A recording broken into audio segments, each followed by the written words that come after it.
Mas vamos lá, pessoal, vamos definir aqui a tendência, primeiramente, né? O que vem a ser uma tendência? A tendência, pura e simplesmente, se atenda ao movimento do preço, né? É, assim, a coisa mais simples do mundo, tá? É para onde o preço está indo. Sim, sem nenhum tipo de academicismo, sem nenhum tipo de conceito extremamente complexo. Tendência é para onde o preço está indo. Tá? Ou seja, se o preço está subindo, nós temos uma tendência de alta. Se o preço está caindo, nós temos uma tendência de baixa. Tá? O que a maior parte das pessoas que operam no mercado tende a querer?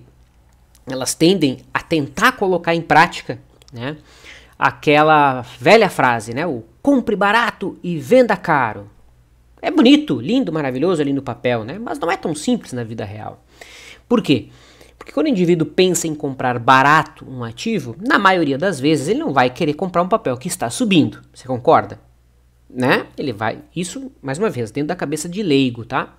Ele não vai querer comprar um papel que está subindo. Ele vai querer comprar, obviamente, aquele papel que caiu demais, né? E ele vai tentar comprar aquele papel barato, porque semana passada ele estava a 20, agora está 15, então ele está barato, né? Só que, né, dentro, né, uma das premissas da análise técnica, inclusive, né, diz o seguinte, que a tendência ela é válida até que ela seja revertida, tá? E existem, na minha visão, tá, o ponto mais complexo de ser operado é a reversão da tendência. É quando o mercado está caindo e ele inicia uma tendência de alta. É o ponto mais difícil de ser pego, tá? Mas o que a maior parte das pessoas tende a fazer é tentar colocar em prática aquela velha frase, né, o compre barato e o venda caro. Só que o cara, quando ele vai querer comprar barato, ele na maior parte das vezes tende a querer comprar um papel que está em tendência de baixa, né? Um papel que está caindo. Então é justamente o que a gente vai querer evitar aqui, né? Quando a gente opera a favor da tendência, sim, você vai comprar depois que subiu, você não vai comprar lá no fundo do poço, não, tá? Se você quer isso, você vai ter que estudar estratégias contra a tendência, certo? Ou estratégias de reversão de tendência, e mesmo estratégia de reversão de tendência, você já vai comprar depois que subiu, tá? Aquele sonho maluco que eu já tive, né? Todo mundo que está começando no mercado tende a comprar no início do movimento, comprar lá no fundo do poço. Cara, aquilo ali é um sonho, tira da tua cabeça, tá? Muito dinheiro se queima tentando achar tanto o fundo quanto o topo do mercado, tá? Então, é para onde o preço está indo. Por isso que crianças, por isso que aquela pessoa, por incrível que pareça, menos instruída, certo? Ela tem mais facilidade de ver qual é a tendência do mercado. Sabe por quê? Sabe por quê? Porque o cara, né, ou a criança que não tem aquela instrução do mundo exterior, de como estão as notícias, e o Trump, o petróleo, a Arábia Saudita, e o Iraque, e a pandemia, e aquele papo todo, né? Como a guerra no Iraque, enfim, né? Todas essas questões mundanas, o indivíduo que consegue se desligar disso com as crianças, né? Elas têm muita facilidade. Chama o seu filho aí. Chama o seu filho agora do lado para assistir essa aula. Coloca um gráfico do lado dele e questiona para ele: filho, por onde é que tá indo esse negócio aqui? Tá indo para cima ou para baixo? Coloca qualquer gráfico aí para ele. Pergunta para ele: tá indo para onde esse negócio aqui? Tá indo para cima ou para baixo? Só uma pergunta. Sim. Não dá nenhum norte. Tira todos os estudos, coloca um gráfico limpo. Ele só pergunta para ele: tá indo para cima ou para baixo? Esse negócio aí tá indo para cima ou para baixo? Tá? Esse negócio aqui tá indo para cima ou para baixo? Tá indo para cima ou para baixo? Tá? Então, quanto mais puro for a tua observação em relação ao mercado, melhor. Tá? É óbvio que a gente não pode ficar nessa coisa subjetiva, né? Então aqui a gente vai colocar algumas regras para validar. Então eu vou aqui lembrar, que eu já coloquei para vocês, né? A premissa, né, da teoria de Down, se não me engano é a terceira premissa da teoria de Down. Certo? Qual é a premissa? A premissa é: tendência é válida até que ela seja revertida. Perfeito? Tá? E não há nada de errado em você buscar comprar um ativo que está em tendência de alta né? E buscar uma fatia desse movimento, dessa tendência, né? Ou se você quiser tentar ficar posicionado até a tendência ser revertida, isso é uma questão pessoal, tá? Não tem certo, não tem errado, o que existe é prós e contras, tá certo? De toda abordagem no mercado, o que existe é prós e contras, pessoal. Não existe certo e errado, tá? Não existe certo e errado. O que existe é prós e contras, tá certo?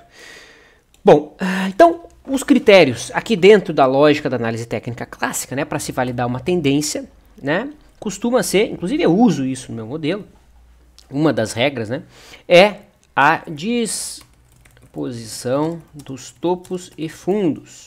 Ou seja, quando eu tenho topos e fundos ascendentes, eu tenho uma tendência de alta, correto? Quando eu tenho topos e fundos descendentes, nós temos uma tendência de baixa, né? E quando eu tenho topos e fundos, quando eu tenho topos subindo e fundos caindo, nós temos uma tendência indefinida. E quando nós temos topos caindo e fundos subindo, nós temos também uma tendência indefinida. Tá? Então, esse primeiro tipo aqui de tendência indefinida é um alargamento, né?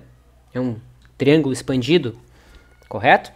E o contrário, topos e fundos, topos caindo e fundos subindo, nós temos um triângulo simétrico, tendência indefinida. Via de regra, a gente vai evitar operar aqui dentro dessas tendências, tá? Então a gente quer operar a favor de uma tendência direcional e não qualquer tendência, né? Porque um setup seguidor de tendência poderia ser um setup seguidor de tendência indefinida, né? Correto? Poderia ser um setup de tendência indefinida, tá? Mas quando o mercado tá... E aí que tá, pessoal. Por isso que é super complexo atuar na reversão da tendência, né? Porque o mercado não funciona assim. Está em tendência de baixa, pá! Virou para tendência de alta amanhã. Não. O processo de mudança de tendência ele é custoso, né? Ele é errático, ele é demorado. É mais ou menos o que a gente está vivendo no Ibovespa. É mais ou menos o que nós estamos vivendo no Ibovespa, né? Nós tínhamos, até semana passada, né, os topos e fundos se desenrolando de maneira ascendente. Se a gente levar única e exclusivamente esse fator como critério para validar a tendência, né? E o que aconteceu na semana passada, especificamente na sexta? O mercado, perdeu o fundo anterior, né? Então aqui se configurou uma tendência indefinida no gráfico diário do Ibovespa. Dentro desses critérios de análise técnica clássica, que tem uma grande pitada ali de subjetividade, né? Para você entender e colocar todo mundo na mesma página aqui em relação à subjetividade, né? Qual que era a figura que estava todo mundo trabalhando, inclusive eu aqui, né, em relação ao Ibovespa? É a cunha, é ou não é? A cunha. Olha ali, a figura que conecta isso aqui, a cunha nada mais é do que uma figura que marca, né, o enfraquecimento de uma tendência, né? Porque uma tendência, idealmente, ela deve ter o quê? Pernas de impulso maiores que as correções. Entende? Só que não é o que a gente estava tendo aqui dentro. A gente estava tendo pernas de impulso cada vez menores, né? E isso aqui acaba formando essa figura aí, que é a cunha. A figura foi acionada na sexta, e eu pontuei isso, inclusive, fui um dos grafistas que pontuou esse fator, mas não foi acionado, né? Então toda barra, todo sinal, especialmente sinais mais fortes, eles precisam ser acionados. Então se eu tenho uma barra vendedora, tem que perder a mínima. Se eu tenho uma barra compradora, eu tenho que superar a máxima, né? E hoje o mercado já entrou para dentro da cunha de novo, tá? Não invalidou a cunha ainda, porque para invalidar o mercado precisaria passar para cima do último topo, coisa que está ali né, quase fazendo isso. Mas o ponto-chave não é esse, não é discutir a cunha, né? O ponto-chave aqui é discutir a subjetividade. Por quê? Porque eu posso simplesmente fazer isso aqui agora, e dizer que a cunha não foi rompida. Por quê? Porque ela sequer foi acionada. E aí? Ou seja, isso aqui não era nada, e o que passa a ter peso é isso aqui. Então esse é o problema de se utilizar critérios mais subjetivos, porque eu posso ir mexendo e organizando aquilo de acordo com aquilo que eu quero, tá? Então por isso que eu preciso. E tá errado fazer isso aqui? Não, não tá errado. né? Isso aqui faz parte da subjetividade, vamos dizer assim. Falei 500 vezes essa palavra, né? Mas faz parte da arte da análise técnica, né? Tá? Então é isso que a gente tem que tentar minimizar no nosso modelo, tá? Tentar minimizar, porque se eu deixo isso extremamente ativo, eu ativo vieses emocionais, né? E aí já entra o viés de confirmação, que eu só procuro aquilo que eu quero. Já entra o viés de retrospectiva, né? Que depois eu olho esse gráfico, mas claro, por que eu não coloquei a linha aqui? Era óbvio que era aqui, né? Ou seja, você olha para o passado e encaixa tudo bonitinho como se fosse lindo e maravilhoso, né? Então esse é o viés de retrospectiva. Isso traz uma carga emocional muito pesada, onde suas próximas decisões tendem a ser emocionais. Legal que a gente consegue dar uma viajada em outros assuntos, né? Mas por hora, voltando aqui para a aula, para o centro da aula de hoje, a gente está falando de tendência, né? E vamos falar de modelos definidores de tendência. Então a gente falou da análise técnica, né? Definição, para onde o preço está indo. Está subindo tendência de alta, está caindo tendência de baixa. Ponto. Né? Alicerçado na teoria na premissa da teoria de Down, que a tendência é válida até que seja revertida, né? E o critério aqui, dentro da análise técnica clássica, é a disposição dos topos e fundos, né? A gente até poderia colocar aqui como um critério secundário as linhas de tendência, tá? Então é um critério que quem é grafista mais raiz, assim, tende a utilizar, tá? Eu utilizo para analisar o mercado, mas para operar, não. Bom, e aí quando a gente vai querer operar a tendência, qual é a primeira figura que vem na mente de vocês, pessoal? Pivô de alta, exatamente, né? Então o pivô de alta, ou melhor, pivô de alta ou pivô de baixa, né? Pivô de baixa, certo? Figura clássica que reverte a tendência. Então a gente tem o mercado zigue-zagueando de maneira ascendente, certo? Correto? Aí o mercado em algum momento corrige,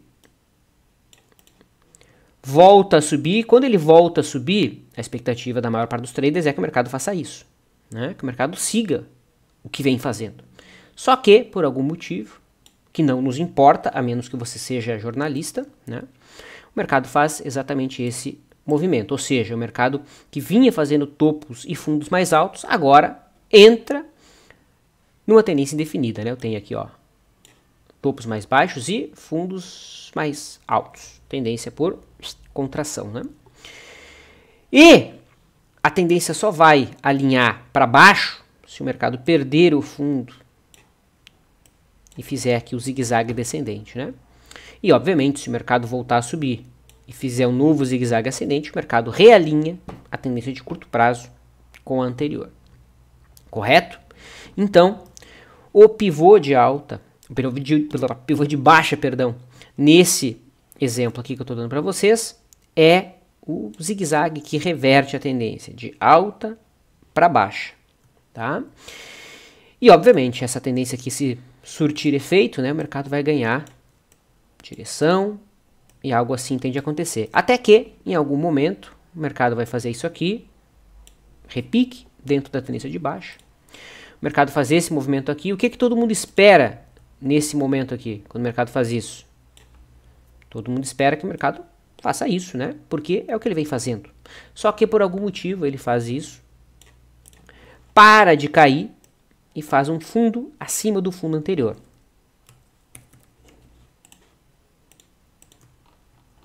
Olhem aqui, ó. Perfeito? Aqui, a gente teve no Ibovespa isso acontecendo, foi agora, em abril, né? O mercado vinha lá na sua forte tendência de baixa, fez um fundo acima do fundo anterior, tá? Aqui, no caso do Ibovespa, a tendência seria revertida se o mercado rompesse o topo anterior ou se perdesse o fundinho e realinhasse, né, a tendência de baixa com a anterior. Aqui nesse exemplo, né, a tendência ela reverte para cima se o mercado zigue-zaguear para cima, correto? Fazer um pivô de alta, ou se fizer um novo zigue-zague descendente. Perfeito? E aí, realinhando a tendência de baixa atual com a tendência anterior. Esse é o pivô, tá? É a figura clássica, né, de reversão de tendência. Mas a gente também tem as figuras de continuidade de tendência. E a mais clássica delas, as duas mais clássicas eu vou colocar aqui, que é o triângulo ascendente, descendente e o retângulo, certo? São as duas figuras que dão sequência à tendência. O mercado que me vem à mente que fez um triângulo ascendente de continuação foi o dólar, né? Dólar. Então aqui está o dólar com os seus fundos mais altos e topos no mesmo nível, até que em um determinado momento o mercado rompeu a resistência, né? Correto? Aqui, ó. Isso aconteceu ano passado ainda, né? Certo? Mentira, desculpa, foi agora no começo do ano. E foi embora. Tá? O rompimento foi lá na casa dos 4,20. 4,28. Tá? O alvo desse triângulo era 4,96 e o próximo alvo era 5,50. Parecia um absurdo. Como assim? Meu Deus do céu! Porque não tem argumentos para isso acontecer. O Brasil está na cabeceira da pista, porque os nossos juros vão a zero e reformas e é toda aquela euforia de bull market, né? Que ali em janeiro ainda existia toda essa euforia, né? E o dólar foi lá e, né? Curiosamente, olha onde é que o dólar está parando essa semana, né? Deixando uma barra preta exatamente no alvo lá de 161,8% do triângulo, tá? Ou seja, essa é uma figura de continuação que tende a aparecer no meio da tendência, assim como o retângulo, tá? Então aqui eu dei todo o arcabouço dentro da análise técnica, né? Zigue-zague é a tendência em si, posso traçar linhas de tendência para facilitar a visualização dela, os pivôs as revertem e as figuras triângulo ascendente ou descendente e o retângulo são as figuras que dão continuidade às tendências. E aqui nós temos lateralidade, né? Isso aqui são figuras de lateralidade. Ó, aqui no dólar, né? Para ficar bem claro, ó. Certo? A gente pode interpretar até mesmo dois triângulos aqui, né? Isso aqui sendo... aqui já tá meio feio, mas não seria errado, né? Interpretar isso aqui como um triângulo. Ou como eu chamei na live lá em novembro do ano passado, que era uma calcinha de alta, né? Porque parecia uma calcinha de vovó isso aqui, não parece? Uma calcinha de vovó. Parece uma calcinha de vovó. Aqui é o fechinho, né? Aquela partezinha da frente, ó. Quer dizer... Enfim, estou brincando, tirando sarro aqui. Mas eu brinquei no passado, em novembro, numa live, falei que era uma calcinha de vovó de alta.